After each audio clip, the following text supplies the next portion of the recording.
Hello and welcome to this special broadcast from the Hindu. It's been a little over an hour since counting of votes in Bihar started. In the next 1 hour, we'll try and analyze what is going to be the trend. Will Nitish Kumar continue what the NDA calls Sushashan, or will he meet with a stiff challenge from the Mahagathbandhan? To discuss all of this, I'm joined by my colleague Sobhana Nair, Senior Deputy Editor of The Hindu, and Amit Bhelari, who's there on the ground, whose ground reports have provided very insightful feedback as to how this election played out. Uh, Shobna, first to you. This is an interesting election in many ways because since 2005, it's 20 years now, in 2025, Nitish Kumar has continued to be the chief minister, sometimes as part of the Mahagathbandhan, but mostly with the NDA. And this election, they have framed it as, at least the NDA has framed it as Susashan versus Jungle Raj. They tried to bring back the Jungle Raj narrative that they used against the Lalu Prasad Yadav government of the RJD. But interestingly, at the 11th hour, the Mukhyamantri Mahila Rojgar Yojana had to be brought in. Do you think that at some level, the succession thing really didn't work? Otherwise, why would you not think of such a scheme a year before the elections or 2 years before the election instead of bringing it right at the 11th hour? Yeah. So before we wade into this particular question, I thought I'll just set the context of this election because this election is different in a few ways than the previous ones. One, in terms of the alliances, if you were to notice, the alliances have drastically changed from 2020. Importantly, even the chemistry within the alliances have changed. So you have BJP and JDU contesting on equal number of seats for the first time ever since Nitish Kumar aligned during from his party days with the BJP. This is the first time that they fought the election on an equal keel. And this is an important signal because BJP had been the junior partner for nearly 2 decades and over 2 decades. And this time they asserted their sort of significance in the alliance. And in the early trends, it's too early to point, but the early trends seem to suggest that BJP is uh, going to emerge as the single largest party. But these are very, very early trends. We don't know whether that will hold or not. Yeah, this will The mostly be the postal ballot, and usually we've seen in previous elections, postal ballots seem to tend to favor the BJP. Go Yes. ahead, yeah, continue. Yeah, and the other thing is the number of voter turnout this time. There's been a surge of voter turnout has been the best that the Bihar has seen since 1952, the first assembly election. So which is very very interesting. I'm sure we can come talk about the arithmetic later. And there is the whole conversation about surge in women voters. However, I believe that new ECI has released, I think last night or early this morning, the absolute numbers, and we'll put a pin on that and come back to the absolute number of women voters, whether they did exceed male voters or not, a little later in the segment. Mahagathbandhan, if we were to talk about Mahagathbandhan, again, there are very, very, Mahagathbandhan tried. See, in the last two election, RJD has been the single largest party, 2015 and 2020. But somehow they are unable to cross the last mile to the chief minister's bungalow. And for that, this time they made a concerted effort to reach out to the extremely backward class voters who have been a very loyal segment for Nitish Kumar. And Nitish I'll Kumar, come yeah. back. Yeah, I'll come back to the origin of EBCs. So, Mahagathbandhan allied with Vikassheel Insan Party, which is 2008 18 outfit, founded by Mukesh Sahni. Malla leader, Malla and Nishad leader. Now, Mallas and Nishads have had previous outfits. One of the biggest leaders was Captain Janara and Nishad. But since then, we have not seen anybody occupying that space. So, and then importantly, they also brought in 2023, a new party was formed by uh, a new party was formed by IP Gupta, Indian Inclusive Party. This was targeting Tanti Pan Samaj. So if you see from OBs, from backward and forward politics now in Bihar, there are multiple outfits catering to very, very small sections of caste groups. And So by essentially, aligning, what you're suggesting is that it's this time around the RJD hasn't gone with their traditional MY, which is Muslim Yadav combination, but it's trying to form a rainbow coalition. There are many players in the mix. You have the CPIML, you have VIP, you have IP, you have the Congress. We'll discuss more about this. Let's also go across to Amit right now, who is standing outside, presumably outside accounting center. Uh, Amit, good morning to you. I'm presuming you're outside accounting center. Uh, Give us a sense of the expectations from both the camps. Because I listened to a press conference of Tejasvi Yadav and who said that they're going to sweep the elections. What does it look like to you? What are the expectations from supporters of both the camps? A very good morning, Sandeep. The counting is underway, and we are assuming that this postal ballot counting is going on. And I have covered a lot of assembly constituencies in Bihar. And I Right. got the sense that, I mean, all the political parties, be it, I mean, in the NDA or the India bloc, both leaders were trying their level best to pull the voter. But this one thing which really worked on the ground, I think, is the Chief Minister Mahila Rozgar Yojana, under which Nitish Kumar has given rupees 10,000 to around 1.25 crore women. But among them, there were several women I found that they have not received the money. I mean, though it was given from the government side, but I met several women who said that they have not received the money. So I mean, there may be the number, maybe they're small, but I mean, Nitish Kumar throughout his campaign was seeking votes in the name of development. He was he was stressing upon that the for past 20 years he has been working for the development of Bihar, be it I mean every sector, health, education. Uh, he has he has been listing out his achievements. Well, and on the other hand, Tejasvi Yadav, he keeps on attacking the NDA government on every front. He has been alleging that there is a huge corruption at the block level without giving bribe. No work can be done. But these are the I mean, basic allegation Tejasvi Yadav was labeling on the Nitish Kumar government. But finally, this counting day has come, and we have just I mean 1 hour back we saw Tejasvi Yadav. He was accompanying with his elder sister Misa Bharti when they were coming outside. The media people asked. I was also present there. We all asked that what are your expectations? Tejasvi Yadav said change is certain.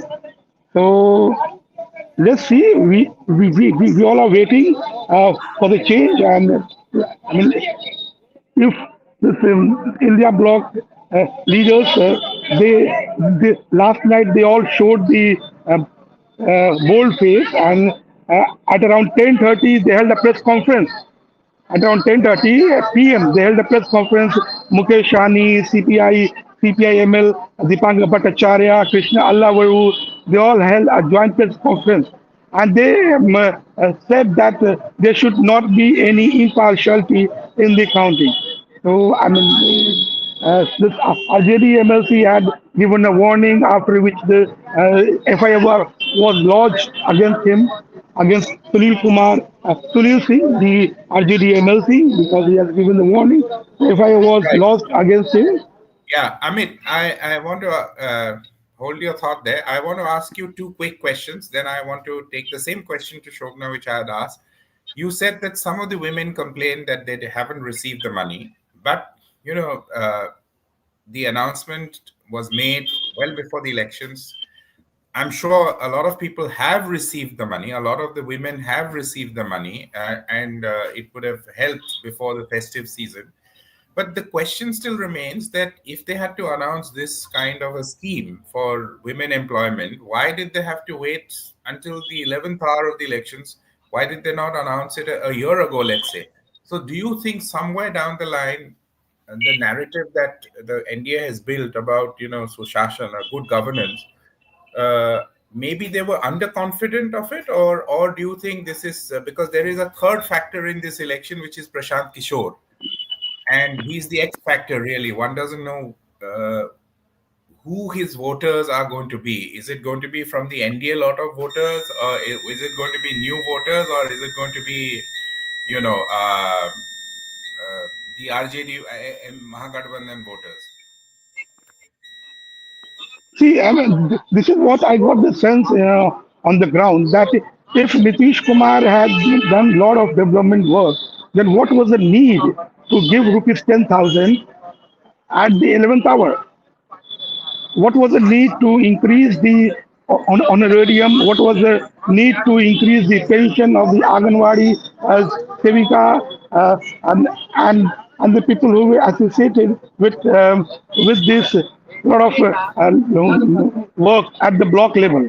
I mean, you must have seen that before the election, Chief Minister Nitish Kumar increase the pension of the disabled and widow, and a lot of freebies was given by the Nitish Kumar. So that was a question which asked on the ground as well. That if Nitish Kumar has done a lot of work, what was the need? I mean, somewhere they were assuming that the kind of announcement Teshri Yadav had done, like if his government will come to power, he will give free electricity up to 200 units. He will give 2,500 rupees under My Band Yojana. So, I mean, there was a need for the NDA as well to counter Right. to counter Teshri Yadav, such schemes were announced. Right. Thank you. I mean, I'll take that question to Shobna. A quick update on your screens. You can see these are the trends from the Election Commission of India side. BJP at the moment is leading on 8 seats. JDU, half of that, 4 seats. Is that LJP? It's a little small for me. Yeah, On 3 seats. yeah, AJP. Congress, surprisingly, Congress and RJD are actually equal at 2 seats each, which is going to be an interesting discussion again, because Congress has always been blamed by RJD for its poor strike rate. So, Shobna, before that, of course, I would like to apologize to our viewers. An alarm went off and there was a beep in the course of this telecast. Apologies from my side for that. Shobna, I'd like to, you know, take you to the same question that about how big a role will the Mahila Rojgar Yojana, Mukhyamantri Mahila Rojgar Yojana play in terms of getting votes of the women voters? Because we've seen over the past 10, 15 years, Nitish Kumar has actually managed to create a constituency, a separate constituency of women voters through his policies, like giving bicycles to girl a girl child who do well in their 10th exam, followed by his, I would say, controversial policy of prohibition. Controversial for the simple reason that while it is very strict on paper, but people say that it has also led to a growth of liquor mafia. And now, of course, this third scheme. So it's like a series of schemes that he's announced over these years to create his own constituency of women voters. And he seems to be, he and the NDA both seems to be very confident that it will work this time as well. So, without sort of repeating what Amit has already spoken about, see, one thing is there, despite his 2 decades of governance and despite the label of Shasan Babu, Bihar's economy is not doing very well. In fact, he keeps talking about the GDP growth. But if you were to compare Bihar's GDP to the national GDP, then still the contribution is just 3%, and there has been no growth in Bihar's contribution to the nation. The average income of the person on the street is also far below the national average. He has not been able to create a sustainable network of to support the farmers. There is no APMC in Bihar. So there are several flaws in its economy and in his policies. But one place where he has trumped over perhaps several governments across the country is to work towards to bring about women centric policies. And this began from his very first term, 2005 November, when he took over. From 2006 onwards, he has been bringing those schemes. And as you just recounted, you had he gave cycles to women so that they can go to school. They are given funds to buy school bags. They've given funds to buy stationery. There is 35% reservation for women in government, state government services. There is reservation for women in panchayat. So what we are seeing today on the ground, and this Mahila Rozgar Yojana, Mukhyamantri Mahila Rozgar Yojana, is built on a very strong edifice of of women centric policies. And one thing I have to underline before we move off away from this question, um, he has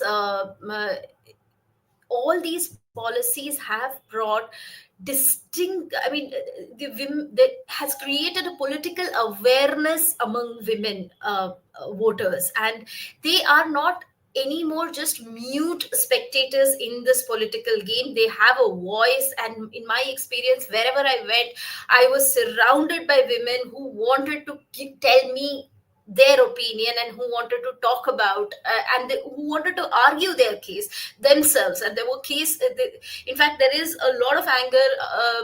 Men are little angry with Nitish Kumar for for prioritizing women over them in the state. And on prohibition, just one bit, although the policy, I'm not going to sit in judgment on the policy whether it is good or bad for the economy or otherwise, but women there feel that at least it has instilled some fear in the minds of men, and they're not drinking and wasting money with the impunity that they used to do before this policy was brought in. However, everybody agrees that the liquor is very, very easily available, and this policy exists only in letter and spirit. And And letter, perhaps, not in and spirit.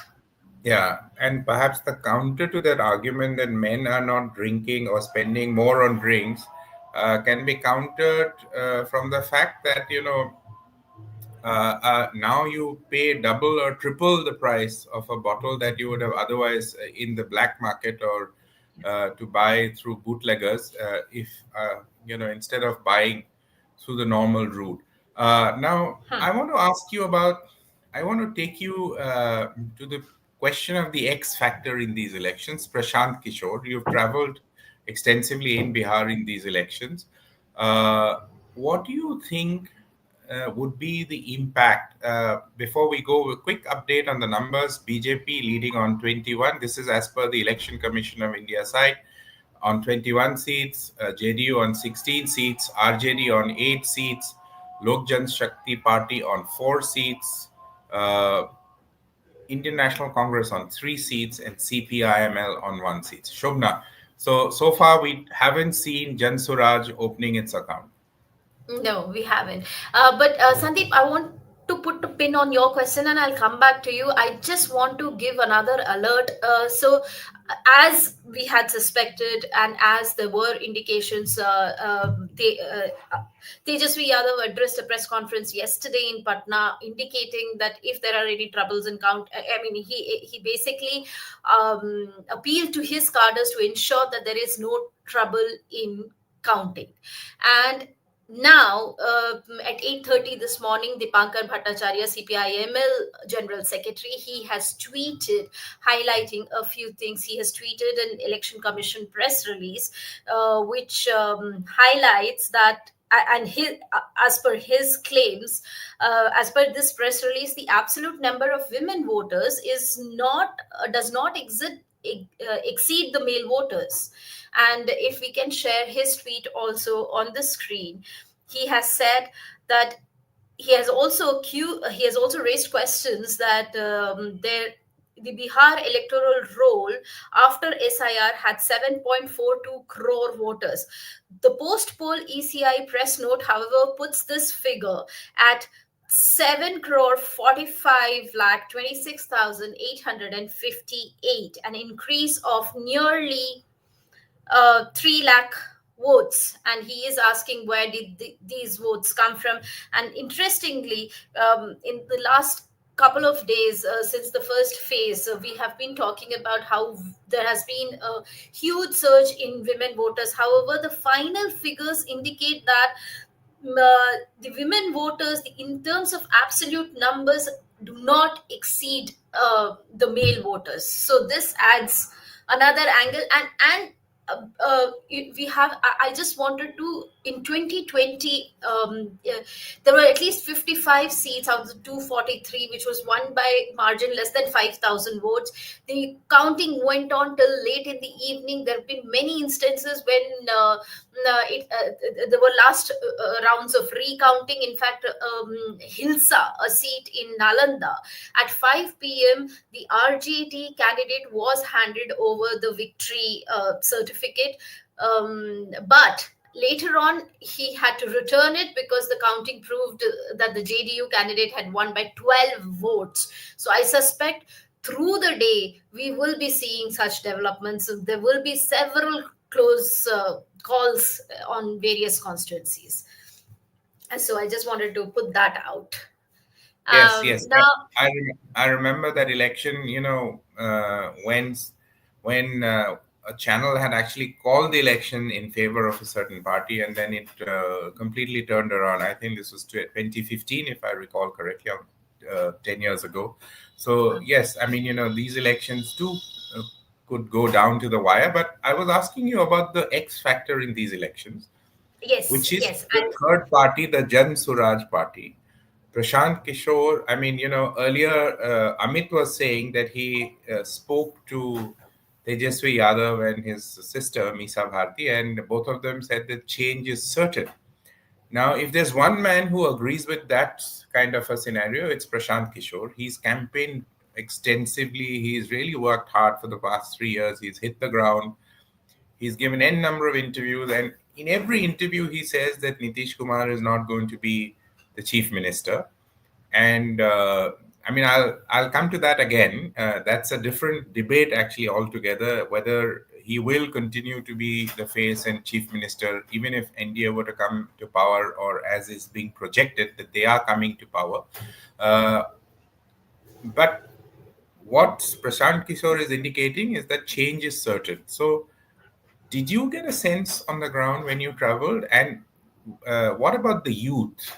Because I remember that in the last elections, the youth were very, very vocal um, in favor of Tejasvi Yadav. But this time around, that seems to be missing a bit. I mean, that's just my sense, but you are better placed to, um, So, a couple of give a things on sense. Prashant Kishore before we get into where he stands in this election. Prashant Kishore's, if we were to look back at the Bihar's history, it took Nitish Kumar more than a decade to reach the chief minister's chair. When he started out Samta Party in 1994, his first election was an absolute disaster in 1995. I think that was back then United Bihar. He fought 300 plus seats. Samta Party fought, and he won 8 seats. So I'm just putting this in the backdrop, establishing the context here. Now, Prashant Kishore has managed to create a narrative, and that narrative, in fact, he created it far better than the established opposition parties there, raising questions about Bihar's economy, raising questions about the extensive migration. Bihar converting into this sink for to source labor across the country, and even in several countries globally also. So he did raise good questions. However, there few places he tripped. There were a lot of constituencies where he had promised certain seats to his workers, but finally, when the seat distribution was done, those people were out of running. And what my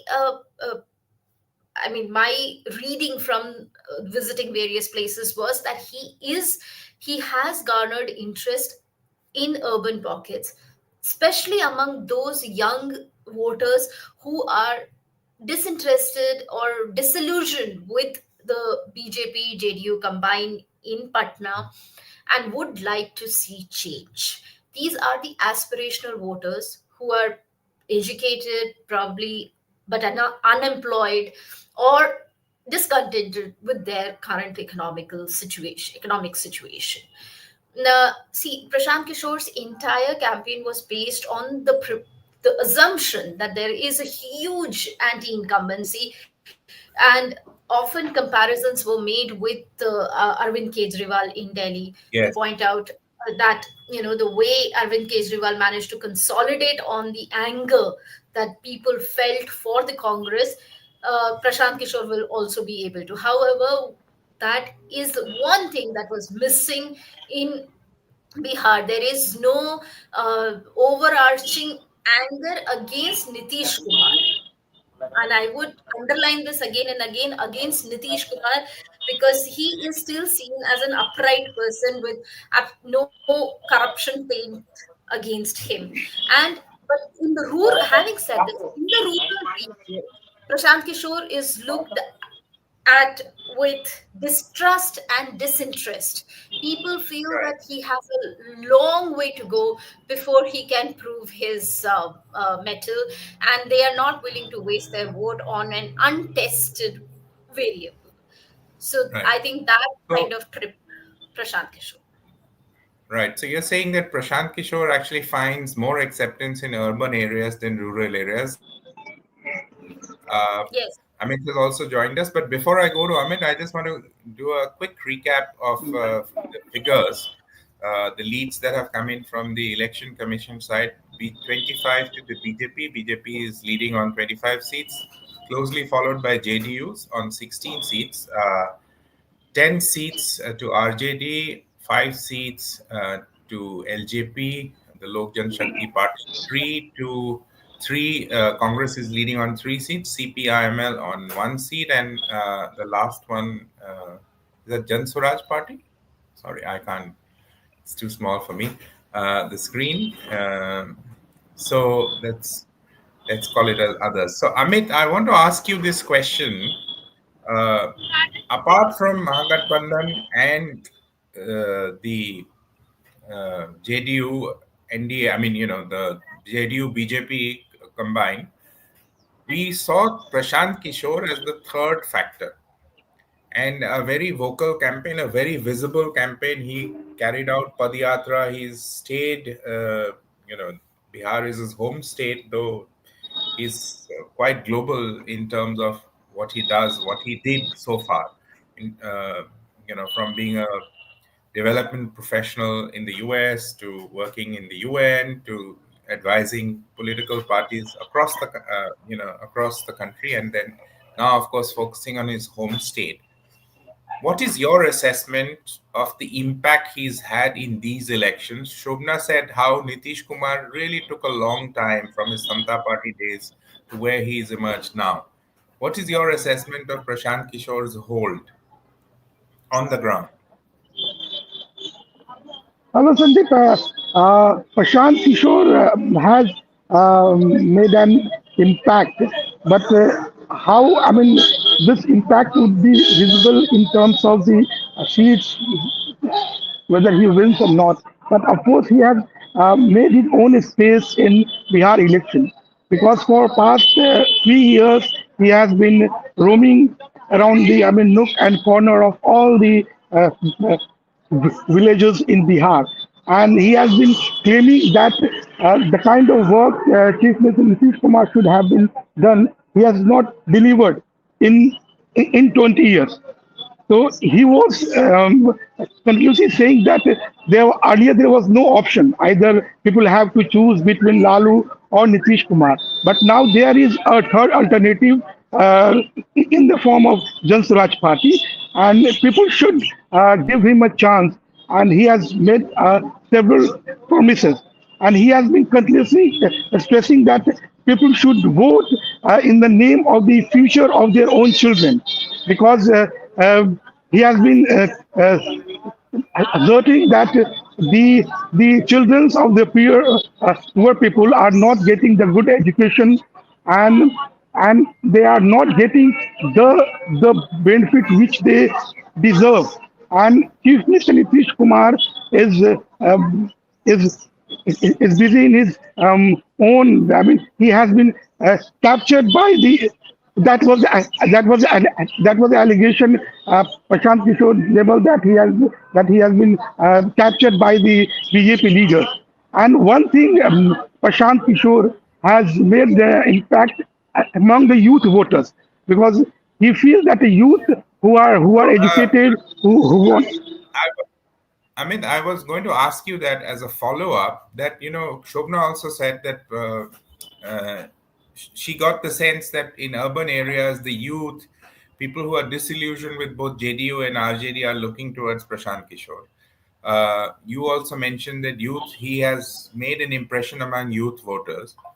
Now, this was also a constituency in the last elections in 2020. We saw that Tejaswi had emerged as this, leader for the youth seeking change. Do you think that Prashant Kishore has been able to make a dent in that voting segment of the RJD? And do you think that he has been able to move the narrative from Jati to Pragati? As he, in some of his interviews that I heard, he was talking about what you just mentioned, that it's not about this election, it's about the future of Bihar. It's about your GDP, it's about your jobs, it's about palayan or migration. So you need a change, and you need a change. I mean, you need a party who can bring about this change. And he keeps insisting that all his pratyashis, his candidates, are actually people, professionals, and who are established professionals in their own field. Lawyers, doctors, engineers, professors, all of them who usually do not join politics. They have come forward, and they want to do something for their state. So Oh well, has the yes. Uh, nah, Yes, I mean, Prashant Kishore has been focusing on the youth voters because he thinks that the youth have a huge number, and if they get inclined towards Jan Swaraj party, there are chances that he can make some dent to an extent of the youth voters. And Tejaswi as well has been focusing on the youth, and he has continuously raising the issue that there is no employment in Bihar, and people are migrating to the other states in search of the better livelihood and the better jobs. So last election, we have seen that in the name of employment, he has, I mean, RJD has emerged as the single largest party, and this time, Prashant Kishore has tried to take that issue of the employment from the court of Tejaswi, and he too is focusing that if Jan Suraj would be able to make an impact among the youth voters, that there will be a change. And Prashant Kishore just has been continuously saying one thing, that if Nitish Kumar will get more than 25 seats, he will retire from the politics. So as we are seeing that counting is going on, and uh, Jadu has almost reached around 15 to 16 seats. So we have to see whether Prashant Kishore's statement was just a political, or he really mean it if JDU crosses 25 seats. Uh, Before I move to Shobna, I want to ask you one quick question. If, I mean, as political journalists, we want clear pictures, but suppose the picture is a little muddled and it's a sort of a hung assembly, uh, and Prashant Kishore emerges as a kingmaker, if not the king, which side do you think he will choose, NDA or the Gathbandhan? I mean, imagine a situation where both sides can have a go at the government, provided they get support from outside parties, and Prashant Kishore manages to reach double digit and gets 10 seats. Which party do you think, which alliance do you think you would choose? Well, this is a tough question to answer, but this question was asked to him from the, I mean, different media houses, where he had, reacted very, I mean, what do you say, that applicably, that he won't support the BJP. That's what I have heard. But as if now it is, tough to say that which side he will support. He will see, which alliance has his, which alliance matches his, his mindset, which alliance follows his principles and ideology. But throughout the election, he has been attacking both NDA and the opposition. So we have to And he's, I wait for think that. I've watched some of his interviews saying that I would prefer to sit out than join any of these alliance. So it's going to be interesting. I mean, I'm sure neither of the alliances would want, would want that kind of a scenario at all. They would want a clear majority. Shobna, earlier, Amit was saying that uh, Prashant Kishore, while attacking Nitish Kumar, also mentioned how the Nitish Kumar has been hijacked by the BJP.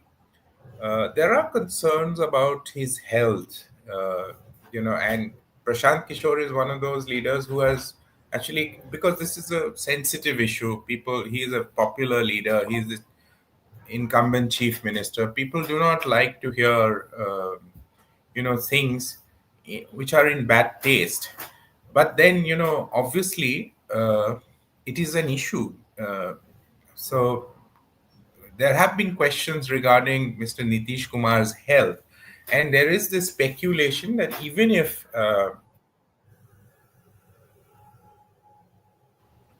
ending this election, he may not be the chief minister, and it may be somebody from the BJP. It may not be him essentially. So, what is your take on it? What is your sense? I mean, you've covered the JDU very closely. You keep talking to their leaders, though I know we jointly did that interview with Sanjay Jha, who's really his right hand man, and he very categorically he had said that uh, Nitish Kumar will continue to be the chief minister. Yeah. So, Sandeep, I just want to say this election is going to be completely bipolar. The results, though the early results are just pouring in, but if these trends are to hold, I do not see us at the end of the day answering the question or asking Prashant Kishore the question as to which side will he support, because I don't think he will be a factor in this election. Now, on the Nitish Kumar question, let me take you to two posters, and posters often tell you a better story than uh, any pollster or any expert or any politician. Now, long before the campaign for this election began, in Patna had put up posters saying "25 se 30 fir se Nitish." So they had already set the tone that if the NDA is to return to power, then Nitish has to be in the chief minister's post. Uh, in fact, yesterday Amit filed a lovely story from Patna where the posters have come up with Nitish's face and saying "Tiger Zinda hai." Now, the story of this election is between these two posters, and it is very very interesting because before the election campaign began there were doubts about his declining mental acuity. Questions was raised. Even BJP was seen as bullying Nitish Kumar, abandoning him at a time when, and abandoning him, and which is not something which is seen, at least in the Indian culture, as a very done thing. We do not accept, we do not abandon our elders just because they're not election. And that is what Bihar's electorate is doing for Nitish Kumar. In fact, just after the seat sharing, uh, division of seats was done in the NDA, and BJP and JDU it was decided that they will fight on equal number of seats. We saw a few news stories emerge on how angry Nitish Kumar is, how he has ticked off his lieutenants, and how he sort of pressured the BJP because a couple of seats that JDU wanted to contest were handed over to Lok Jan Shakti Party, Ram Vilas Chirag Paswan's party, and how after they were handed over those seats under pressure from Nitish Kumar, LJP had to return at least 3 to 4 seats. Now, all these are small pieces of a big, larger puzzle. When all these stories started percolating to the ground, this line "Tigers in the hair" is not. It has come from the electorate themselves. They felt that Nitish Kumar, he may be unwell, he may not be the same Nitish Kumar who we elected the first time in 2005 November. However, it would not be easy to dislodge him. And I heard the sentiment again and again because I asked this question to everybody that he's not feeling well and he's been doing some things which are uncharacteristic of him. But the electorate felt that whoever is raising this question is being disrespectful to Nitish Kumar, and the fact is that his personal integrity is everybody can vouch for his personal integrity. The electorate vouches for his personal integrity. So this election, again going back to the history, in 2010 was the highest tally for JDU, and if the trends hold, then it is quite possible that JDU will do very well in this election also. And we just have the trends on our screen. If you see, It's neck this and neck. Yeah. is neck and neck. BJP and JDU are almost at an equal keel again. So this is an interesting election that way. So I don't think, in one line, I don't think BJP can abandon Nitish Kumar. At least not now. Maybe later, one doesn't know. But In it is fact, not. there is. In It is fact, not Maharashtra. In fact, there is this also talk before. I will just before we wrap up this discussion. There is also this talk that Nitish Kumar may also, because he was angry at the fact that they did not get more seats than the BJP, he can also shift sides. What's your sense? Well, in case of Nitish Kumar, I shall not make any guesses. I shall not make any guesses. One, I don't think anybody knows his mind, and he is the quintessential player of the Hindi heartland, and he knows only he knows what he plans to do and What's whether on he his wants to mind?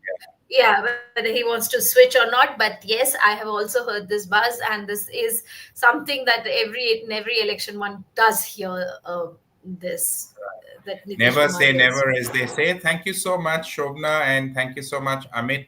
Before we wrap up, the current situation as per the ECI side is BJP is leading on 44 seats, JDU closely behind 43. It's neck and neck. They contested equal number of seats. Uh, RJD is at 24. Uh, Lok Jan Shakti Party is at 12. Indian National Congress is at 6, and then the other party I think is HAMS, which is Mr. Maji's party, and that Hindustan is Awam Morcha. Hindustan Awam Morcha, and that is on uh, 3. They're leading Three. on 3 seats. Three Yeah. seats. So that's all we have right now. Thank you very much for joining us. We'll keep bringing you the updates. Uh, do keep watching the Hindus YouTube channel. Thank you very much once again. Thank you, Shobna. Thank you, Amit, for your time and for the insights that you've provided. Thank you so much. Thank you. Thank you.